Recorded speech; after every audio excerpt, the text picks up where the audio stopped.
Hey everybody, this is Phoenix Down, and welcome back to Let's Play The Legend of Zelda: A Link to the Past Randomized. In the last episode, we did some spelunking up on Death Mountain, and then took the backdoor entrance to get into the Desert Palace, where we found the Book of Medora. Figures, the one dungeon you actually need that item to access, and you find it inside. But that's not the craziest thing that's happened on this Let's Play so far, so in today's episode, I'd like to take some time to tie up a few loose ends before going to do another dungeon in the Dark World.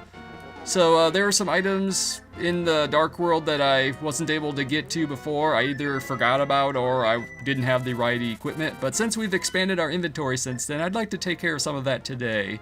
So I'm gonna fly over to Kakariko Village, and I'm going to use the Dark World portal north of the village to access the Dark World and pick up a couple things. You know, we have that big chest inside the Thieves' Den, or the Thieves' Hideout, whatever you want to call it. I'd like to get that, but before that, I'm going to head over to the graveyard in the Dark World, because there's a cave that you can get to if you warp into the light world from there. So let's just dash this way. It won't take long to get there at all. Just watch out for the moblins and the other guys. Forget what you call them. I don't think there's anything else that we can get. The guy inside the sanctuary is just some random NPC that will like charge you 20 rupees to be informed about something. But if we climb this sledge here and warp into the light world, we'll be able to access a cave with a treasure inside. I think it's usually a heart container piece.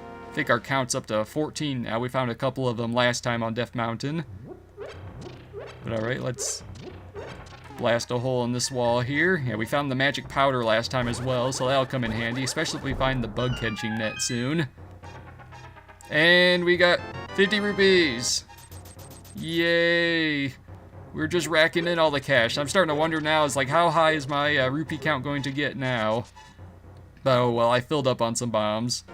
So let's warp back to the Dark World. Hopefully this doesn't like clip me into the wall. It did. Of course. Okay, well, let's step down a little bit lower. Let's try that again. There we go. Alright. Apparently if you stand directly in the light, it doesn't count. But okay, let's head back over to the Thieves' Den now. I'm gonna go get that big chest. I will, when I get to the entrance to the dungeon, I will, edit out the recap, or the, you know, all the familiar territory we've already seen. Now that I think about it, we can also get another, couple things over in, Kakariko Village, both in the light and dark worlds. But let's take care of this first. So I will meet you guys over in the big chest room with the moles and whatnot. Alright, here we go. Into the room. Let's pull out our magic hammer and pound down some moles. And what do we have? Oh, we got, what was that? Is that the Quake medallion? I think that's Quake. So that means we should be able to access Turtle Rock now. So nice. Okay, I'm definitely glad I made the trip back here. I was totally expecting 20 rupees. So let's just use the magic mirror to warp back to the entrance and carry on. Man, I navigated that dungeon so much better this time. I mean, it definitely helps having the golden sword, but like literally nothing touched me when I was in there. I really should have just like, well, I guess if I would have been commentating, I probably would have distracted myself too much. But okay, I'm going to pound down these pegs just to figure out what's in this house. I'm trying to remember. It's just a shop. That's more or less what I was thinking, but I could not remember clearly. I forget what you call those guys, like Takerus or something like that. But now if we go over here, lift up this big block, we can use the magic hammer to pound down all of these pegs. So let's do that. Get rid of those skeletal cuckoos, or however you pronounce it. So out of my way, deformed skeletal bird thingies. Take that. Alright, and doing that turns a tree stump into a staircase. Because why not? And inside we get 20 rupees. Here are the 20 rupees I've been looking for. Of course. But now that I have the magic powder and the hammer, I'm also going to warp back into the light world and summon the Mad Batter, just because I'm curious what he's going to do in this version. I don't know if anything he does is randomized. We might get a random item or a different type of MP upgrade, I don't know, but we're going to find out. So I'm gonna whip out my magic powder, not magic cape. Somehow I hit the down button there. And doing that, we summon the Mad Batter. And he's cursed us.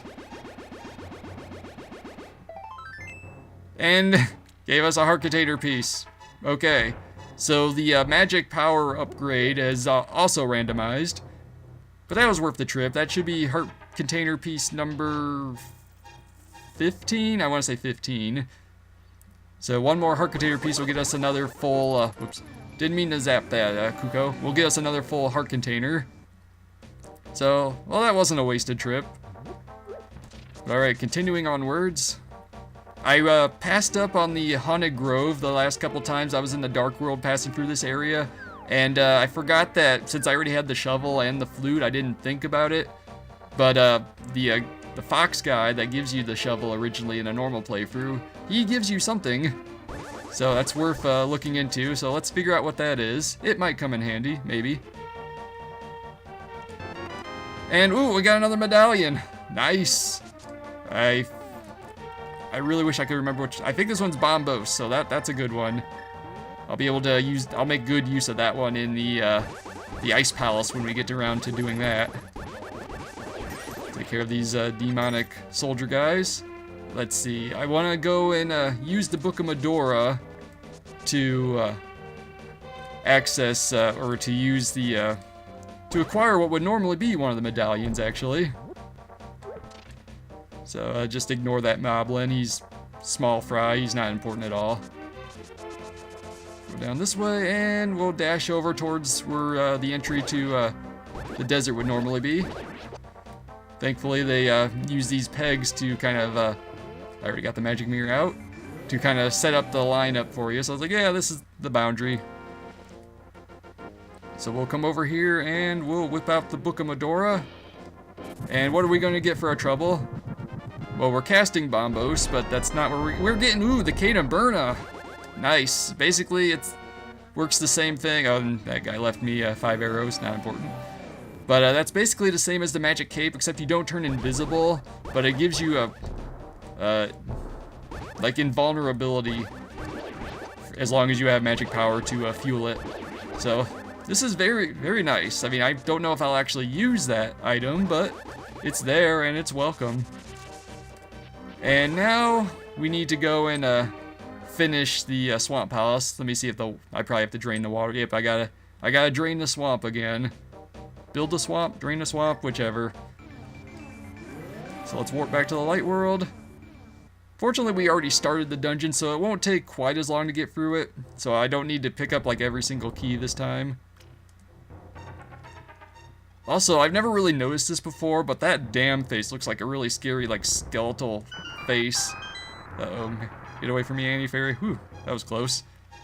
But yeah, it kind of reminds me of, if you ever seen Full Metal Alchemist, when Greed has his body completely cased in his ultimate shield. It kind of looks like that to me. So that's kind of a neat little touch. I mean, this game came first, obviously, but it's interesting, like, the similarities there. But alright, we're back in the Swamp Palace. This time, we do have everything we need to complete it. Yeah, I kind of overlooked the hammer last time, unfortunately. But so it goes.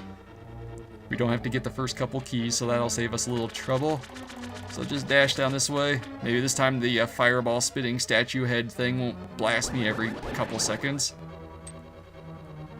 And we got the red berries this time. So we'll go over here. I'll just whip out my magic hammer now, just so I have it on hand. Take that. And we'll go over here, and we're going to flood this little walkway. So basically, the items you need to complete this dungeon are the hammer, the flippers, and the hookshot when you get it. But, I mean, the hookshot is the normal dungeon item, but we found that in Blind's Lair. So let's go down this doorway here. There's some treasure to find this way. I forget if we already found the compass and the map. I think we might have got one of them. I don't remember what the water bug or fish enemies are called. unfortunately, but it's not that important. Push the block, and a chest appears with the big key. Ooh, nice. So technically, we could probably just well, I mean, actually beforehand, we probably could have just completely bypassed the rest of the dungeon anyway. But here we get bombs. Yay. I guess I shouldn't be that surprised. So let's continue on this way. May as well try to find every chest we could possibly can. Actually, I think I'm gonna have to go back up here first and take care of something. Yeah, I'm gonna go back around up there first because I think I have to flip a switch before I do anything else. Take that. Oh wait, I needed a key. But I can get a key over here though with the hook shot. Of course, the question is, how much sequence breaking should I do? And you know what? This is a randomized run. Sequence break to your heart's content. I was about to say something else, but I realized, no, I try to keep this as a PG-rated show. And that's just a heart. Okay. So yeah, I wanted the key so I can go through this door here. All right.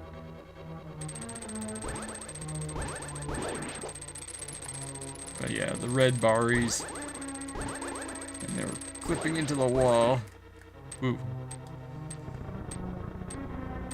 Oh, wait. I do not want to go down. I don't want to flood this yet because I got a key down there I need to pick up. So I'm glad I thought twice about that one. I knew there was a reason they make you backtrack. Just remember, do not flip the... I guess I probably could have did the crystal switch for that trip. Oh, well. But we go down here.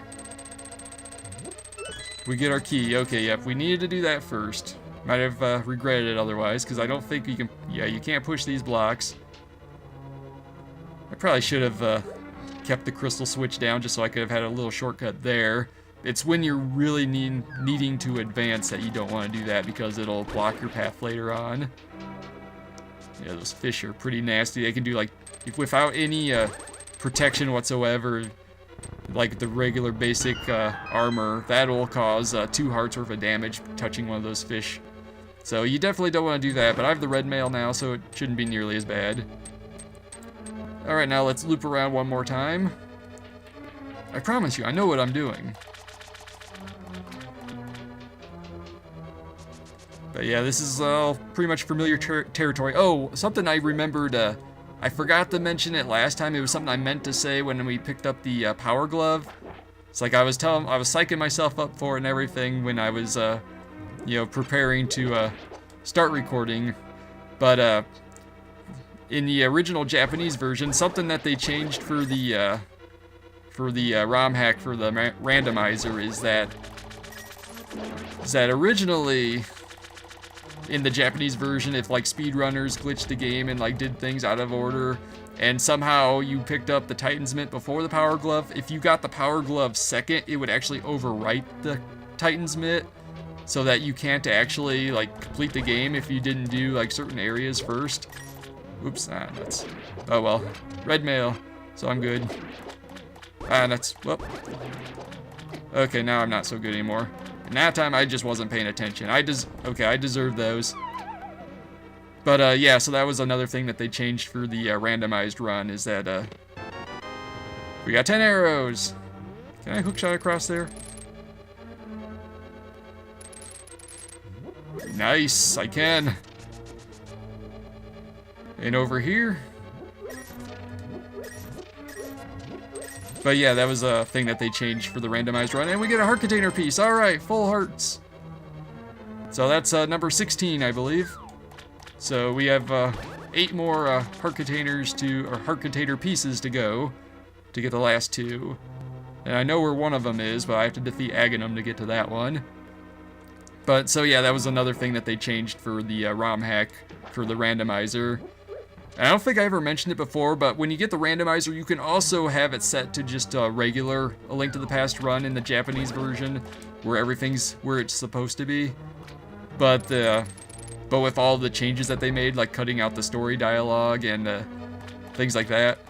So that's an interesting little, a nice touch there for people that don't want to go the, I don't know, do things the hard way the whole time, I guess. Something like that.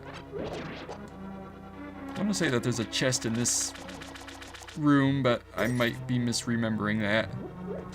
It's probably just the switches. I don't want to take that door when I push the switch, though. I want to take one of the ones over to the side, because that'll just take me to a dead end anyway. So let's go up here. I think this is the right way to go. I can get to the other area anyway, so I guess it's not that big a deal. Alright, yep, I chose wisely. So we'll do that first. I don't think there's anything down here. This might just be like a jar of magic or a heart or something. Yep, just a heart. But if you go down here, you drain the water. It also drains the water, well, this whole stretch anyway. But I want to go down. Oop. Didn't quite get the traction I needed, because there's a couple chests down here. We get 100 rupees, okay. And the compass. Okay, well, I didn't get the compass already. Do I have the map already? I do have the map already, and the big key. So any other chests I find will either be required stuff or rupees, I guess. There is a chest in this room if you push this block here. And inside we have, ooh, the final medallion. Alright, that's Ether. So basically we can access every dungeon now. Okay, this is the one we want to take. I don't think there are any other chests to find. Well, nice, we found all 3 medallions in today's episode. So that's pretty sweet, actually. So we're filling up our inventory pretty well. There we go. Out my way, Bugman. Oh well. And there's nothing important there. I'm going to swim up here and get ready for our boss battle with Argus. I love the name of that boss. It's just hilarious. And there he is, Argus.